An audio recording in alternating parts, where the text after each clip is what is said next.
Hello students, welcome to Abhipedia powered by Abhimanyu IAS. My name is Rohit Medda and students, how is you all? कैसे हैं आप सब लोग? Good evening everyone. Hello, good evening everyone. Varsha Yadav, Vinitha, Itej, Suraj, Sanjit Kumar. How is you all? कैसे हैं आप सब लोग? तो एक बार सब लोग आ जाओ, बता दो आई एम ऑडिबल, मेरी आवाज आपको आ रही है, सब कुछ ओके है, क्लियर? तो पिछली क्लासेस में अगर आपको कोई डाउट है यू कैन आस्क। तो आज हम हिस्ट्री को लेकर, आज हम इंडियन हिस्ट्री को लेकर कुछ बहुत ही अच्छे क्वेश्चंस डिस्कस करने वाले हैं जनरल अवेयरनेस के। Yes Kangesh, I am also good. तो जो लोग आ चुके हैं शेयर कर दो, एक ही चीज चाहिए होती है, शेयर कर दो बस। और अगर अभी तक सब्सक्राइब नहीं किया है तो सब्सक्राइब कर दो। चलिए स्टार्ट करते हैं हम जनरल अवेयरनेस को। चलिए ये रहा हमारा आज का पहला क्वेश्चन, ये रहा हमारा आज का पहला क्वेश्चन। महात्मा गांधी जी की मदर का नाम क्या था? महात्मा गांधी जी की माता जी का नाम क्या था? बताइए जल्दी से, महात्मा गांधी जी की माता का नाम क्या था? ये रहा हमारा आज का पहला question. Answer the question fast, जितनी जल्दी हो सके उतनी जल्दी आंसर किया करो, फर्स्ट कम फर्स्ट, क्लियर? जितनी जल्दी आप दे सकते हो।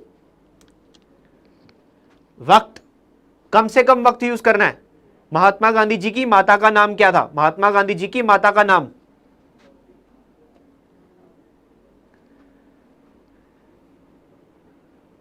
चलिए आंसर आ रहे हैं। तो बच्चों महात्मा गांधी जी की अगर मैं बात करूं, महात्मा गांधी जी का जन्म हुआ था गुजरात में। एक क्वेश्चन ये भी पूछा जाता है कि महात्मा गांधी जी का जन्म किस राज्य के अंदर हुआ था? तो महात्मा गांधी जी का जन्म हुआ था गुजरात के अंदर, बेसिकली गांधीनगर बोला जाता है आजकल, तो गांधीनगर गुजरात के अंदर उनका जन्म हुआ था, क्लियर? 2 अक्टूबर को। और 30 जनवरी 1948 को, 30 जनवरी 1948 को उनकी डेथ हो गई थी गांधी जी की, 30 जनवरी 1948। एंड उनकी माता जी का नाम था पुतलीबाई। गांधी जी की माता का नाम था पुतलीबाई, पुतलीबाई उनकी माता जी का नाम था। एंड पिता का नाम था करमचंद गांधी। तो आई थिंक क्लियर हो गया होगा।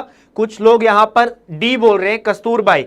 कस्तूरबाई उनकी पत्नी का नाम था, कस्तूरबाई उनकी पत्नी का नाम था, उनकी पत्नी का नाम था कस्तूरबाई, क्लियर? कस्तूरबा जिसको हम बोलते हैं, कस्तूरबाई भी बोलते हैं, कस्तूरबा भी बोलते हैं, तो उनकी पत्नी का नाम था कस्तूरबा गांधी।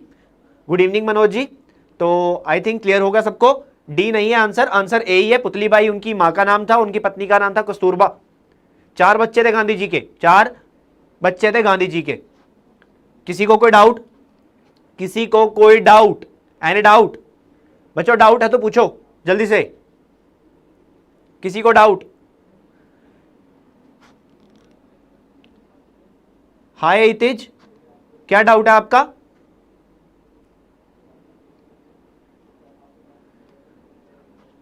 चलिए आगे बढ़ते हैं। पहला टेलीग्राफ लाइन, इंडिया में पहला टेलीग्राफ लाइन कहां से लेकर कहां तक लगाया गया था? इंडिया में पहला टेलीग्राफ लाइन, देखिए बेसिकली इंडिया दुनिया में one of the first country है जिसमें टेलीग्राफ लाइन की, टेलीग्राम की शुरुआत हुई थी, क्लियर? जिसमें टेलीग्राफ की शुरुआत हुई थी। India one of the first country in the world है, क्लियर? तो बहुत ही पुराने टाइम में बेसिकली इंडिया में टेलीग्राफ की शुरुआत की गई थी। तो कहां से कहां तक, कहां से कहां तक इंडिया में टेलीग्राफ का शुरुआत हुआ था? क्लियर? बताइए कहां से कहां तक टेलीग्राफ लाइन? ये बेसिकली ब्रिटिश गवर्नमेंट ने लगाई थी 1850 में। बेसिकली 1850 में बेसिकली एक एक्सपेरिमेंटल यहां पर प्रस्ताव रखा गया था 1850 में कि टेलीग्राम इंडिया में आना चाहिए। तो 1851 में बेसिकली इसको एज ए एक्सपेरिमेंटल लॉन्च कर दिया गया था, इसको लॉन्च कर दिया गया था 1851 में।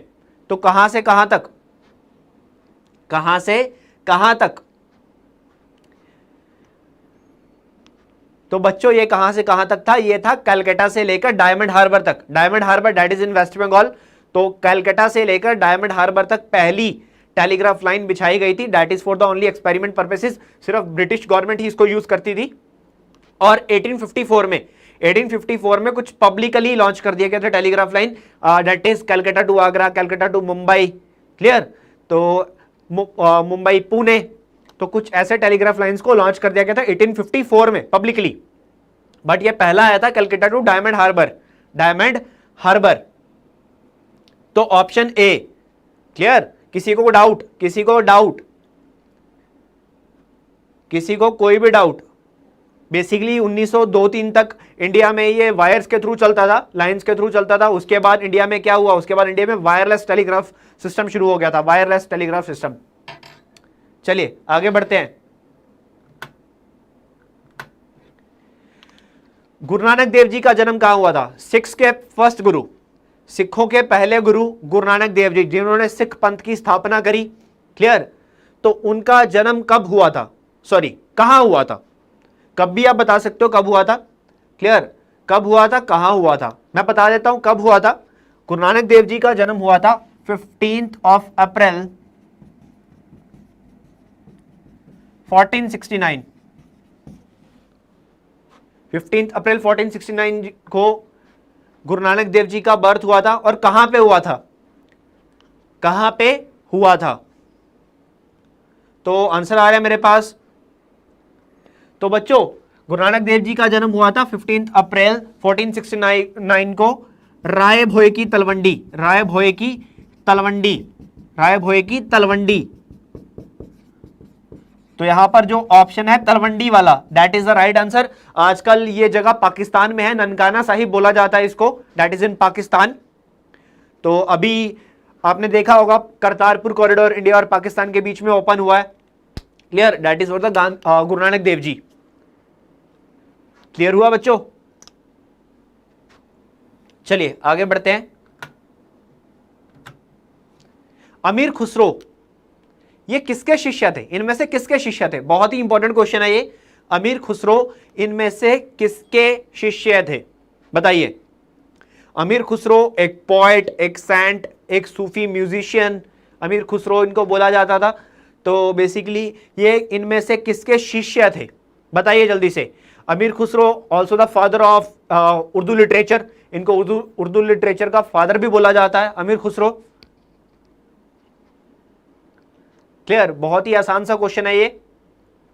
अमीर खुसरो इनमें से किसके शिष्य थे? जो दिल्ली गया होगा शायद वो आंसर कर देगा। क्लियर? सही बताएगा। दिल्ली में एक दरगाह है हजरत निजामुद्दीन। क्लियर? सबको पता होगा दिल्ली में एक दरगाह है हजरत निजामुद्दीन। तो हजरत निजामुद्दीन औलिया उनका जो नाम था, वो जो सेंट थे जिनके नाम के ऊपर वो दरगाह बनी हुई है, उनका नाम था हजरत निजामुद्दीन औलिया। और अमीर खुसरो हजरत निजामुद्दीन औलिया जी के शिष्य थे। हजरत निजामुद्दीन औलिया के शिष्य थे अमीर खुसरो। तो बच्चों, निजामुद्दीन औलिया। चलिए आगे बढ़ते हैं। हुनूस दिल्ली दुरस्त, ये लाइन किसने कही? हुनूस दिल्ली दुरस्त, दिल्ली अभी दूर है, दिल्ली अभी दूर है, ये लाइंस किसने कही? बताइए जल्दी से, ये लाइंस किसने कही?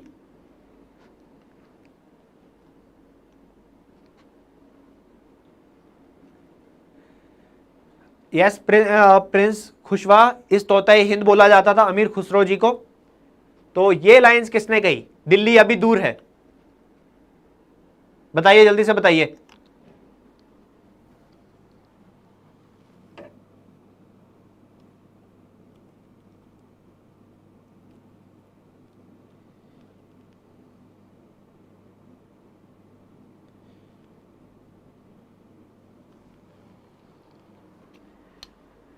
तो किसने कही ये लाइन? बच्चों, हुनूस दिल्ली दुरस्त। बेसिकली मैं अगर मैं बात करूं तो दिल्ली में उस वक्त तुगलक थे, गियासुद्दीन तुगलक। तो बेसिकली जब वो बंगाल से लौट रहे थे, क्लियर, बेसिकली वो इनको काफ़ी पसंद करते थे। तो क्या हुआ, जब वो वापस लौट रहे थे दिल्ली से, बेसिकली निज़ामुद्दीन औलिया जी की बात ही कर रहे हैं हम, तो निज़ामुद्दीन औलिया हुआ, अमीर खुसरो हुआ, तो बेसिकली उनके फ़ोन थे ये कौन? तुगलक। तो क्या हुआ, जब वो दिल्ली से वापस लौट रहे थे तो उन्होंने अपना एक संदेशा भिजवाया निज़ामुद्दीन औलिया जी को कि मेरे दिल्ली पहुंचने से पहले, क्लियर, आप दिल्ली छोड़कर चले जाओ, आप दिल्ली छोड़कर चले जाओ। और ये संदेशा मिला अमीर खुसरो को। अमीर खुसरो ने जब ये संदेशा जाके निज़ामुद्दीन औलिया को सुनाया तो निज़ामुद्दीन औलिया ने बोला हुनूस दिल्ली दुरस्त, कि दिल्ली अभी दूर है। क्यों? क्योंकि जब तक वो घिसाबुद्दीन तुगलक जब दिल्ली पहुंचे तो दिल्ली पहुंचने से पहले यमुना के किनारे उनका देहांत हो गया, वो दिल्ली पहुंच ही नहीं पाए थे, वो दिल्ली पहुंच ही नहीं पाए थे। तो इसीलिए ये लाइंस किसकी लिखी हुई है? ये लिखी हुई है निज़ामुद्दीन औलिया जी की, हजरत निज़ामुद्दीन जी के शब्द हैं ये। हनूस दिल्ली दुरस्त, हनूस दिल्ली दुरस्त। चलिए आगे बढ़ते हैं हम। यूएस ने हिरोशिमा के ऊपर न्यूक्लियर बॉम्ब, एटॉमिक बॉम्ब कब यूज किया था? बताइए जल्दी से, बहुत ही आसान सा क्वेश्चन है, वर्ल्ड वॉर 2 से रिलेटेड, वर्ल्ड वॉर 2 से रिलेटेड ये क्वेश्चन है, बहुत ही इंपॉर्टेंट। जापान की एक बहुत मेजर सिटी है। देखिए यूएस ने जापान की दो सिटीज के ऊपर, यूएस ने जापान की दो सिटीज के ऊपर न्यूक्लियर का यूज किया था। एक थी हिरोशिमा और दूसरी थी नागासाकी, एक थी हिरोशिमा, दूसरी थी नागासाकी। अब हिरोशिमा की अगर मैं बात करूं तो हिरोशिमा के ऊपर यूएस ने न्यूक्लियर बॉम्ब का यूज किया था 6 अगस्त 1945, 6 अगस्त 1945 and same Nagasaki 9 August 1945।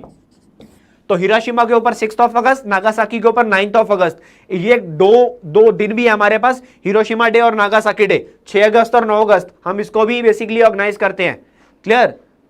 Yes, little boy and fat boy, that is little boy, that is fat boy, इसको नाम दिए गए थे। क्लियर? जो न्यूक्लियर बॉम्ब यूज किया गया था, जो न्यूक्लियर बॉम्ब यूज किया गया, उस न्यूक्लियर बॉम्ब का नाम था little boy and fat boy. Clear? तो ये भी ध्यान में रखना। ऐसा क्वेश्चन भी पूछा जा सकता है कि लिटिल बॉय कहां पे, किस सिटी में, किस जापानीज सिटी में यूज किया गया।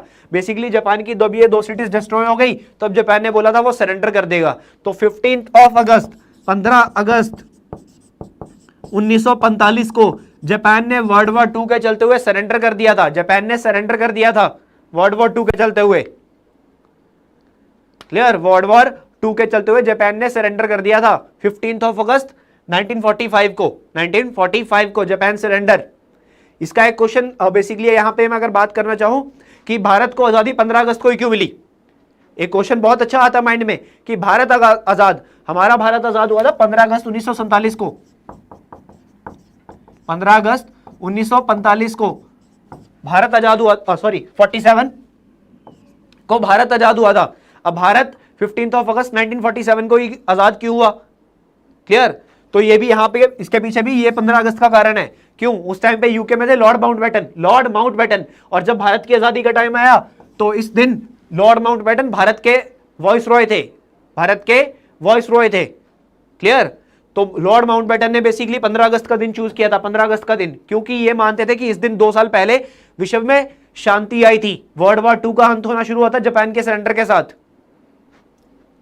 किसी को कोई डाउट? चलिए आगे बढ़ते हैं। पांडवों के सबसे बड़े भाई, पांडवों में सबसे बड़ा भाई कौन था? बताइए जल्दी। युधिष्ठिर, भीम, सहदेव, नकुल, अर्जुन। पांडवों में 5 पांडव थे, महाराजा पांडु के 5 पुत्र थे। एक तरफ थे पांडव, एक तरफ थे कौरव, महाराजा धृतराष्ट्र के 100 पुत्र, और एक तरफ थे पांडव, और पांडव 5 थे। उन 5 पांडव में सबसे बड़ा कौन था? महाभारत सबने देखी होगी, महाभारत के बारे में सबने पढ़ा होगा। क्लियर? सबने ही पढ़ा होगा, सबको पता होगा। इस क्वेश्चन का आंसर कोई गलत कर ही नहीं सकता है, सबको पता होगा इसके बारे में। सबसे बड़ा कौन था? सबसे बड़ा था युधिष्ठिर, उसके बाद था भीम, तीसरे पे आता है अर्जुन, चौथे पे आता है नकुल, और उसके बाद 5वें पे आता है सहदेव। तो ये 5 पांडव थे। क्लियर? चलिए एक क्वेश्चन यहां पर और देता हूं। महाभारत सबने देखी होगी, तो बेसिकली एक क्वेश्चन मैं यहां पे आपको दे रहा हूं। अर्जुन का पुत्र था अभिमन्यु। क्लियर? अभिमन्यु के पुत्र का नाम क्या था? बहुत ही आसान सा क्वेश्चन है। अभिमन्यु के पुत्र का नाम क्या था? बताइए जल्दी से, अभिमन्यु के पुत्र का नाम क्या था? एक आसान सा क्वेश्चन दे रहा हूं आपको, कमेंट सेक्शन में बताइए अभिमन्यु के पुत्र का नाम क्या था?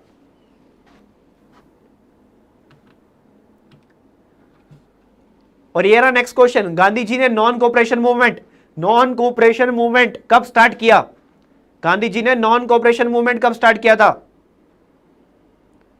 गांधी जी ने नॉन कोऑपरेशन मूवमेंट कब स्टार्ट करी थी? संगीता जी ने पिछले क्वेश्चन का आंसर किया है। परिकिता, तो बच्चों मैं पहले पिछले क्वेश्चन को क्लियर कर देता हूं। अभिमन्यु का पुत्र था परीक्षित, अभिमन्यु के पुत्र का नाम था परीक्षित। क्लियर? परीक्षित, ध्यान रखना, परीक्षित। गांधी जी ने नॉन कोऑपरेशन मूवमेंट की स्टार्ट कब किया? गांधी जी ने नॉन कोऑपरेशन मूवमेंट स्टार्ट किया था जब जलियांवाला बाग हत्याकांड हुआ था 13 अप्रैल 1919। 13 अप्रैल 1919 को जब जलियांवाला बाग हत्याकांड हुआ तो उस जलियांवाला बाग हत्याकांड के विद्रोह में गांधी जी ने क्या चलाया? असहयोग आंदोलन, नॉन कोऑपरेशन मूवमेंट, जिसके चलते हुए अंग्रेजों की वस्तुओं का बहिष्कार करना। क्लियर? 1920 क्योंकि 13 अप्रैल 1919 को क्या हुआ था? जलियांवाला बाग हत्याकांड। और 1920 में गांधी जी ने चला दिया था non cooperation movement. Non cooperation movement. Doubt? किसी को डाउट? क्लियर? चलो आगे बढ़ते हैं। यह रहा अगला क्वेश्चन। कनौज की लड़ाई, कनौज का युद्ध कहां हुआ था? बताइए, कनौज का युद्ध कहां और कब हुआ था? क्लियर? किस किस के बीच में हुआ था? कहां तो हुई गया कनौज, ठीक है, कब और किस किस के बीच में हुआ कनौज का युद्ध? बताइए जल्दी से। कनौज की लड़ाई किस किस के बीच में हुई? कनौज, जल्दी बताइए।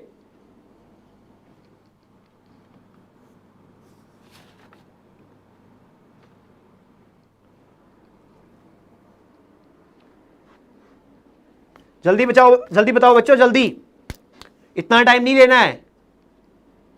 तो कनौज की लड़ाई किस किस के बीच में हुई? कनौज की लड़ाई किस किस के बीच में हुई? क्लियर? तो बच्चों कनौज की लड़ाई की अगर मैं बात करूं, ये बैटल ऑफ कनौज लड़ा था किसने? शेर खान ने। शेर खान ने किसके साथ? हुमायूं के साथ, मुगलों के साथ। क्लियर? शेर खान ने ये लड़ाई लड़ी थी किसके साथ? हुमायूं के साथ, जिसमें हुमायूं हार गया था। क्लियर? हुमायूं हार गया था और सिंध चला गया था हारकर। तो ये लड़ाई कब हुई थी? 1540 में। 1540 में। बाबर नहीं, हुमायूं। क्लियर? 1540 में हुआ था बैटल ऑफ कनौज, 1540 में।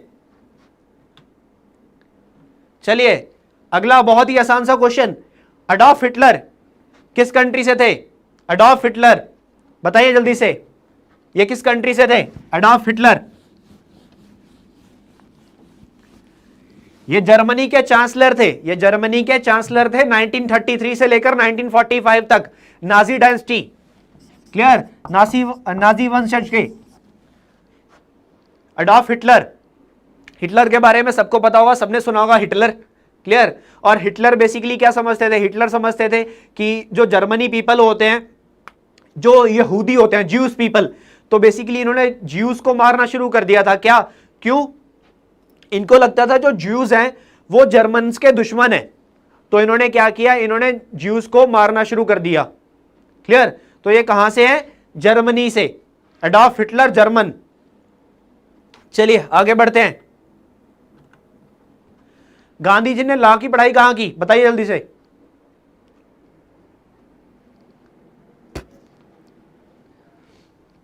गांधी जी ने लॉ, गांधी जी ने कानून की पढ़ाई कहां की? बताइए जल्दी से, बताइए।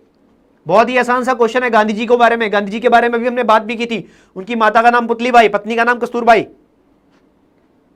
गांधी जी ने, ये बहुत कंफ्यूज करने वाला क्वेश्चन है।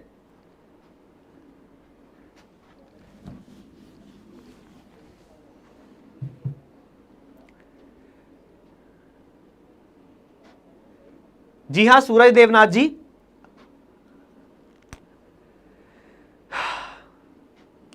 बच्चों एक भी सही आंसर नहीं। गांधी जी ने लॉ की पढ़ाई कहां करी थी? गांधी जी ने लॉ की पढ़ाई करी थी लंदन में, यूके में। उसके बाद वो भारत आए। क्लियर? भारत में आए, बट भारत में वो इतना उनको वकालत का काम नहीं मिला, तो वो साउथ अफ्रीका गए थे लॉ प्रैक्टिस करने के लिए। साउथ अफ्रीका में उन्होंने प्रैक्टिस करी थी, पढ़ाई उन्होंने लंदन में करी थी, यूके में। जी हां किरण जी, नहीं किरण जी आपने ए बोला। क्लियर? गांधी जी ने पढ़ाई करी थी लंदन में, यूके में, और यहां पर उसके बाद वो भारत आए और उसके बाद साउथ अफ्रीका गए थे लॉ प्रैक्टिस करने के लिए। क्लियर?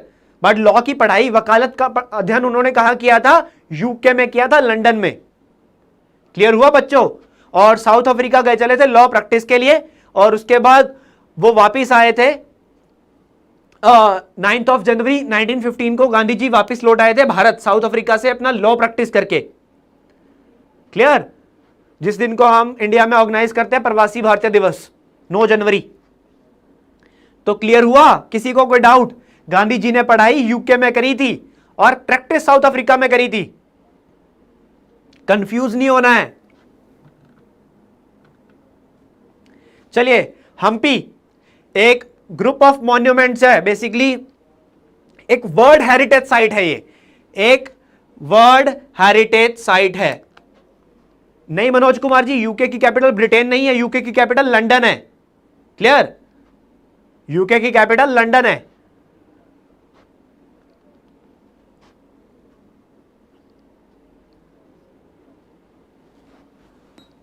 हम्पी कहां पे है बताइए जल्दी से। हम्पी एक वर्ल्ड हेरिटेज साइट्स है। हमारे पास जो 50 रुपए का नया नोट है, नई करेंसी आई है जो 50 रुपए की, उसके पीछे जो मोटिफ है, उसके पीछे जो मोटिफ है वो भी हम्पी है, हम्पी विद चैरियट्स। क्लियर? तो हम्पी कहां है? एक वर्ल्ड हेरिटेज साइट, विश्व स्थल धरोहर। तो हम्पी कहां है बच्चों? हम्पी है कर्नाटका में। हम्पी कहां पे है?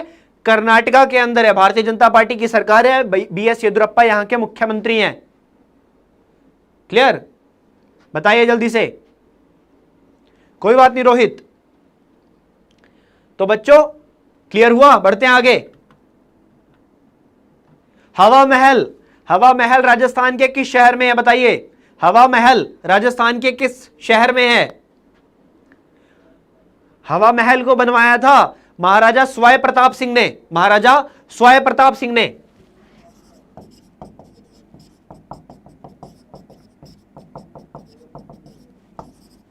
महाराजा स्वाय प्रताप सिंह ने हवा महल बनवाया था। तो किस शहर में है? किस शहर में है राजस्थान के हवा महल? कहां है बच्चों हवा महल? है कहां पे हवा महल? है जयपुर के अंदर, जयपुर में।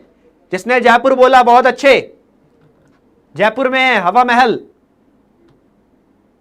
चलिए,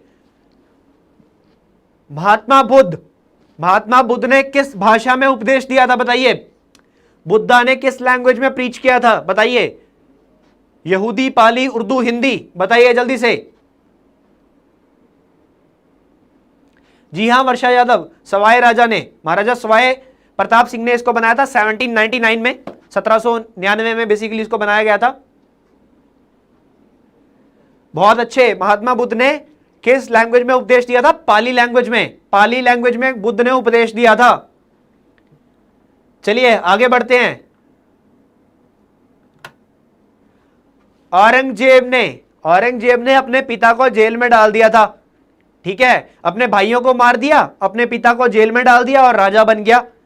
आगरा फोर्ट में कैद कर लिया था अपने पिता को। तो औरंगजेब के पिता कौन थे? औरंगजेब के पिता कौन थे? किसका पुत्र था औरंगजेब? औरंगजेब किसका पुत्र था? यह मैंने बताया हुआ है पहले। क्लियर? औरंगजेब किसका पुत्र था बताइए जल्दी से। औरंगजेब बेसिकली मुगल डायनेस्टी का basically one of the last बोला जाता है। इसके बाद जफर आए थे। ठीक है, बहादुर शाह ने बेसिकली कुछ टाइम पे राज किया था। तो कौन किसका बेटा था? औरंगजेब। तो औरंगजेब किसका पुत्र था? औरंगजेब पुत्र था किसका? शाहजहां का। सबसे पहले मुगल राजा बाबर भारत आए, बाबर के बाद हुमायूं, अकबर, जहांगीर, जहांगीर के बाद शाहजहां, शाहजहां के बाद कौन? औरंगजेब। अकबर का नहीं, शाहजहां का बेटा था क्या? औरंगजेब। क्लियर हुआ? किसी को डाउट? किसी को डाउट? बच्चों ये था हमारा आज का आखिरी क्वेश्चन, ये था हमारा आज का आखिरी क्वेश्चन था ये। किसी को कोई डाउट है तो पूछो, एंड प्लीज सेशन को शेयर कर दिया करो अपने आप ही। सीपीओ की क्लासेस बहुत जल्दी शुरू होने वाली हैं। Clear? Yes Vinita, history basics था बेसिकली ये। तो ऐसे बेसिक्स क्वेश्चन ये भी हम डिस्कस कर रहे हैं। आगे बढ़ेंगे धीरे धीरे, हाई लेवल क्वेश्चंस भी आएंगे, अच्छे लेवल के क्वेश्चंस भी आएंगे, डोंट वरी, सब लेवल के क्वेश्चंस आने वाले हैं। सर क्लासेस लॉन्ग कीजिए। किरण बेसिकली हम क्या करने वाले हैं, हम क्लासेस को एक्सटेंड ज्यादा बढ़ाने वाले हैं। क्लियर? 1 जुलाई से आपको 2 क्लासेस दिन में और एक्स्ट्रा मिलेगी। जीएस को, एक जीएस को लेकर एक्स्ट्रा और क्लास मिलेगी। क्लियर? जिसमें हम थ्योरेटिकल पढ़ाएंगे, जिसमें थ्योरी पढ़ाएंगे। क्लियर? डाउट किसी को कुछ और डाउट, दुविधा? बच्चों क्लास अच्छी लगे तो शेयर कर दिया करो, नहीं अच्छी लगे तो बता दिया करो। तो अगर किसी को कोई डाउट नहीं है तो खत्म करते हैं आज का सेशन। जी हां विनेथा जी, बेसिक से ही क्लास होगा। जो 1 जुलाई से क्लास स्टार्ट हो रहा है वो बेसिक से ही स्टार्ट होने वाला है, बिल्कुल बेसिक से शुरू करेंगे हम। क्लियर? बिल्कुल बेसिक्स। किसी को कुछ और डाउट? चलिए, it's all for today. Thank you so much. Have a nice day, stay safe, stay home. जय हिंद।